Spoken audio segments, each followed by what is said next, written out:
ரொம்ப நாளாக எதிர்பார்த்துக்கிட்டு இருந்த ஒரு விஷயம் நடக்க போகுது அப்படின்னா எவ்வளவு சந்தோஷமாக இருக்கும். அதை போல தான் சிம்மம் இது நாள் வரைக்கும் கனவு கண்டுகிட்டு இருந்த கனவு பலிக்க போகுது. மிகப்பெரிய ஒரு ராஜ யோகம் உங்களை தேடி வரப்போகுது. இது நாள் வரைக்கும் நீங்கள் எந்த விஷயத்துக்காக காத்துக்கிட்டு இருந்தீங்களோ அந்த விஷயம் உங்கள் மனசுக்கு பிடிச்ச மாதிரி நடக்க போகுது. இந்த 2024 உங்களுடைய கஷ்டகாலம் முடிந்தது. 2025 ஆரம்பிக்கும் போது மிகப்பெரிய அளவில் நீங்கள் எதிர்பார்த்துக்கிட்டு இருந்த வேலை உங்களுக்கு கிடைக்க போகுது. அந்த வேலையில் நீங்கள் வாங்கக்கூடிய சம்பளம் அப்படின்றது இதுக்கு முன்னாடி நீங்கள் எவ்வளவு வாங்கிட்டு இருந்தீங்களோ அதையும் தாண்டி தான் நிச்சயமாக இருக்கும். ஏன்னா சனி பகவான் பெயர்ச்சி ஆகிறாரு. அவர் பெயர்ச்சி ஆகும்போது உங்களுக்கு ஒரு மன நிம்மதி நிச்சயமாக ஏற்பட்டே தீரும். இதில் எந்த விதமான மாற்று கருத்துமே கிடையாது. பணத்தால் கஷ்டப்பட்டுக்கிட்டு இருந்த சிம்ம ராசியில் இருக்கக்கூடிய என்னுடைய அன்பான அன்பர்களுக்கு ஒரு விஷயத்தை நான் இந்த இடத்துல ரொம்பவே ஆழமாக அழுத்தி சொல்லிக்கிறேன். நீங்கள் எந்த பணத்துக்காக எல்லார்கிட்டையும் கேவலப்பட்டு அசிங்கப்பட்டுக்கிட்டு இருந்தீங்களோ அதே பணத்தை கேட்டு உங்களை யாரெல்லாம் கீழ்த்தனமாக பேசினாங்களோ அவங்க உங்ககிட்ட வந்து நிற்பாங்க. காலம் எப்படி மாறப்போகுது பார்த்தீங்களா? உங்களை அவமானப்படுத்தியவர்களே உங்ககிட்ட வந்து தவற உணர்ந்து, ஏன்னா அவங்களுக்கு பண தேவை இருக்குல்ல, தவற உணர்ற மாதிரி சில பேர் நடிக்கவும் செய்வாங்க. அந்த நேரத்தில் நீங்கள் என்ன பண்ணணும் அப்படின்னா, ஓடுற ஆற்று நீரை போல முன்னோக்கி தான் போயிட்டே இருக்கணும். எந்த ஒரு தருணத்துலையுமே மன சஞ்சலம் நீங்கள் அடையவே கூடாது. மிகப்பெரிய அளவில் நீங்கள் உங்களுடைய வெற்றியை அடையக்கூடிய காலமும் நேரமும் நெருங்கி வந்துடுச்சு. இப்படி நெருங்கி வரும்போது நாம் நம்முடைய மனதை தளர விடக்கூடாது. நீங்கள் கடந்த ஒரு 5-6 வருஷமாகவே தொழிலில் பயங்கரமான ஒரு நஷ்டம். அதாவது யாரெல்லாம் நம்பி பணம் கொடுத்தீங்களோ அவங்கெல்லாம் பணத்தை எடுத்துக்கிட்டு ஓடி போயிட்டுருப்பாங்க. அப்படி ஓடியவர்கள் உங்களுக்காக நிச்சயமாக திரும்பி வந்தே தீருவாங்க. திரும்பி வரும்போது உங்ககிட்ட இருந்து கொண்டு போன பணத்தையும் எடுத்துகிட்டு வந்து உங்கள்கிட்டயே கொடுப்பாங்க. அதாவது இழந்ததை திருப்பி பெறக்கூடிய காலம்தான் இது. 2025 மார்ச் மாதத்தில் சனி பெயர்ச்சி நடக்க இருக்குது. அந்த சனி பெயர்ச்சிக்கு முன்பாக புத்தாண்டு பிறந்ததற்கு பின்பாக, அதாவது ஜனவரி மாதத்திலிருந்து மார்ச் மாதத்துக்குள்ள தயவு செய்து உங்களால் முடிஞ்சால் கோதானம் பண்ணுங்க. அப்படி இல்லையா, அவ்வளவு பணம்லாம் எங்கள்கிட்ட இல்லைங்க, நான் ரொம்ப வறுமை கோட்டுக்கு கீழே தான் என்னுடைய வாழ்க்கையவே நடத்திக்கிட்டு இருக்கிறேன் அப்படின்னு சொல்கிறீங்களா? ஒன்றுமே பிரச்சனை இல்லை. யார் பசுவை வைத்திருக்கிறார்களோ அவர்களுக்கு தயவு செய்து உங்களால் முடிந்த உதவியை செய்யுங்க. அந்த பசுவிற்கு உணவு வாங்கி கொடுக்கக்கூடிய தொகையவாது கொடுங்க, அது போதும். மிகப்பெரிய அளவில் கோமாதாவுடைய ஆசீர்வாதங்கள் உங்களுக்கு கிடைக்க போகுது. 2025 நீங்கள் நினைத்ததை விட உங்களுடைய வாழ்க்கை சுபிக்ஷமாக இருக்கும். இழந்த பணம் உங்களுக்கு திரும்பி கிடைக்கும். ஏற்பட்ட நஷ்டங்கள் அத்தனையுமே ஈடுகட்ட முடியும். தயவு செய்து நீங்கள் செய்ய வேண்டியது ஒன்றே ஒன்று தான். ஏன்னா சிம்மத்தில் இருக்கக்கூடிய 90% அன்பர்களுக்கு உயிர் மட்டும்தான் இருக்குது. எனக்கு நல்லா தெரியும். அவ்வளவு மன உளைச்சல். எல்லாத்தையும் பார்த்தாச்சு. ஏறாத கோயிலே கிடையாது, செய்யாத பரிகாரமே கிடையாது. ஆனாலும் நல்லதே நடக்க மாட்டேங்குதே. நான் நினச்சா அந்த விஷயம் நடக்கவே மாட்டேங்குது. அதில் 1000 தடைகள் வருது.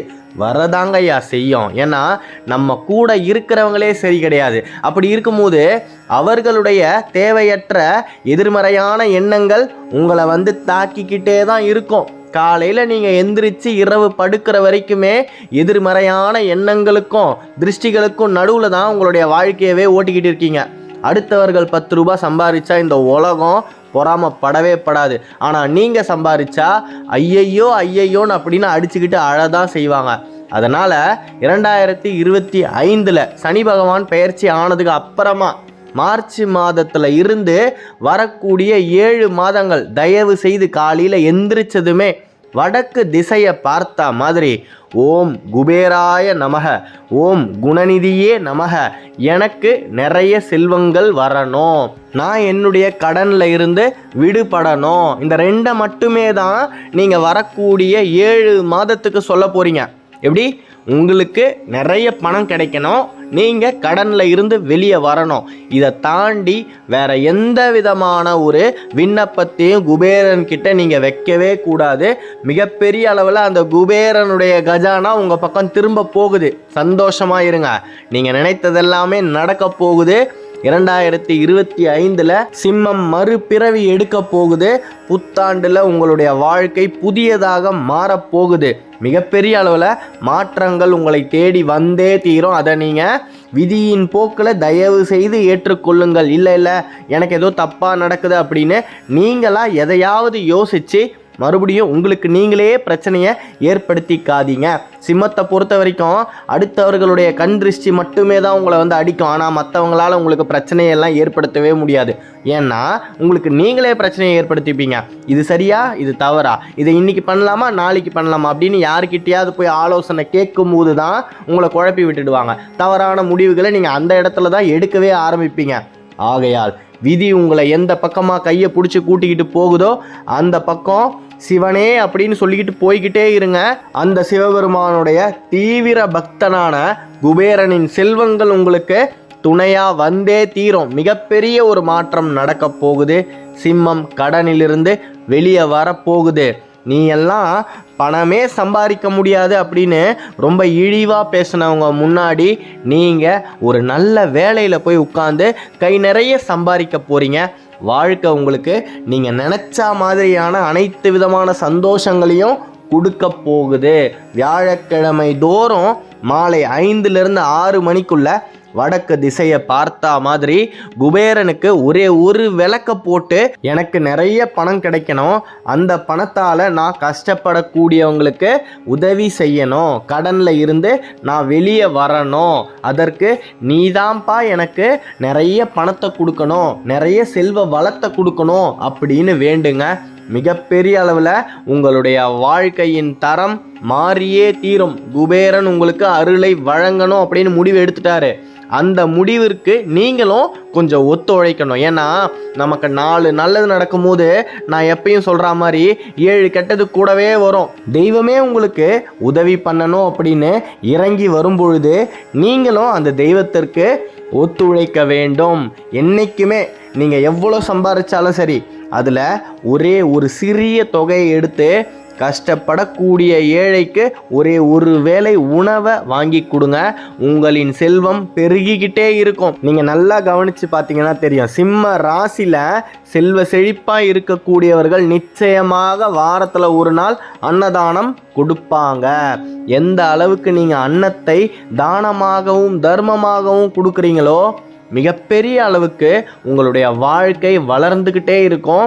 சரிவை நீங்கள் சந்திக்கவே மாட்டீங்க. 2025 முதல் சிம்மத்துக்கு வீழ்ச்சியே கிடையாது, வெறும் எழுச்சி மட்டுமே தான். விதையிலிருந்து முளைக்கக்கூடிய விருட்சமாய் உங்களுடைய வாழ்க்கை இருக்க போகுது. சந்தோஷமாக இருங்க. நீங்கள் நினச்சது நடக்க போகுது. எத்தனையோ நாள் நீங்கள் சிந்திய கண்ணீருக்கு பலன் கிடைக்க போகுது. கஷ்டப்பட்டு உழைச்சிக்கிட்டே இருந்தீங்க இல்லையா, அத்தனை வேர்வைகளுமே வைரங்களாக ஜொலிக்க போகுது. சிம்மம் இனி எதிரிகளோட சூழ்ச்சியில் மாட்டாது.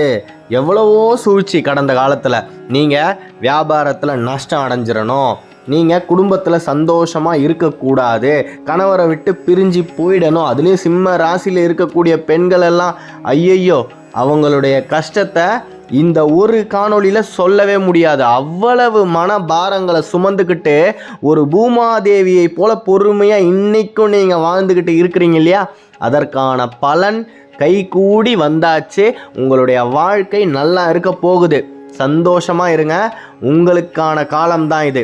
2025 எந்த விதமான ஒரு மனக்கசப்புகள் கூட உங்களுக்கு ஏற்படாது. 2025 ஏற்படக்கூடிய சனி பெயர்ச்சியால் சனி பகவான் கொடுப்பதை எவராலுமே தடுக்க முடியாது.